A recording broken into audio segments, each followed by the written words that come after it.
kepada para politisi, juga kepada para pakar politik, saya bilang selama sekian tahun saya memperhatikan peta demokrasi dan gerak politik di Indonesia. Saya melihat yang merusak negeri ini adalah sistem partai politik, sehingga sampai pada akhirnya sistem ya, bukan orangnya loh ya. Dewan, saudara, dari salah satu partai Insya Allah ini benar, ini sistemnya yang merusak. Dan memang itu betul itu. Bahwa untuk membuat satu undang-undang, saudara, cukup persetujuan ketua umum partai.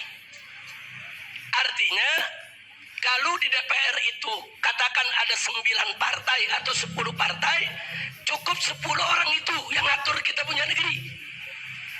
Adapun anggota dewan yang mewakili partai masing-masing hanya boleh memutuskan sesuai dengan putusan ketua umumnya.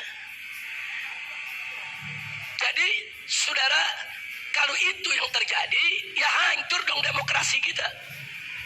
Karena sekian ratus anggota dewan tadi nggak ada maknanya, nggak ada manfaatnya. Karena kekuasaan hanya ada di tangan ketua umum partai, sehingga para oligarki busuk, saudara, yang ingin menguasai negeri kita cukup beli 10 orang itu saja. Beli itu 10 orang. Segala macam undang-undang, segala macam regulasi bisa mereka atur yang menguntungkan usaha mereka. Kalau ini dibiarkan, ini bagi orang-orang bawah, teman-teman saya semuanya, kaki lima, beca, orang yang maaf ini orang yang tidak mampu. Ini benar ini. Maka itu saya sampaikan kepada mereka ketika itu belum lama, ya ikhwan, sebulan yang lalu. Saya sampaikan kenapa kita tidak berpikir membangun negara Indonesia tanpa partai. Ini gagasan memang yang kita tunggu. Siapa bilang negara nggak bisa hidup tanpa partai? Habib Rizik ini kan ahli sunnah wal jamaah, terlepas itu difitnah macam-macam. Ya, saya masih setuju sama Habib Rizik ini.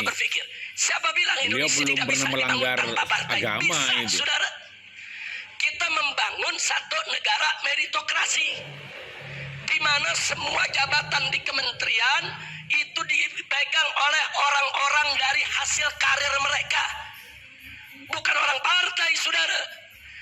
Dulu di zaman Soeharto, saudara, Orde Baru, dengan segala kebaikan dan kejelekannya, saudara, itu jabatan politis itu hanya sampai di jabatan menteri, saudara.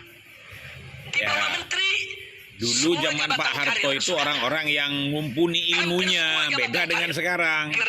Sekarang sulit untuk yang mampu keilmuannya. Eselon 1, eselon 2 dari karir. Nggak bisa orang luar tiba-tiba masuk, saudara, jadi dirjen. Nggak bisa. Kalau bukan bidangnya, kalau bukan keahliannya. Ya, di tingkat menteri itu jabatan politik, saudara. Tapi sekarang ini udah rusak semua.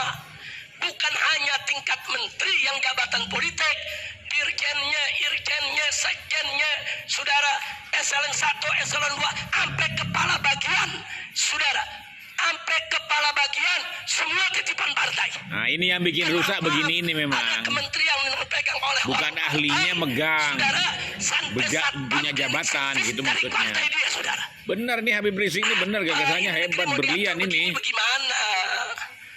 Makanya tadi maaf saya katakan, selama sistem multiparti ini masih ada di kita punya negeri, yang kalau satu kementerian dikuasai oleh satu partai, kemudian dijadikan ATM-nya, saudara, untuk membesarkan partainya. Betul, ini sah. Demokrasi di Indonesia itu rakyat Indonesia harus belajar ya, ngikutin ini ya.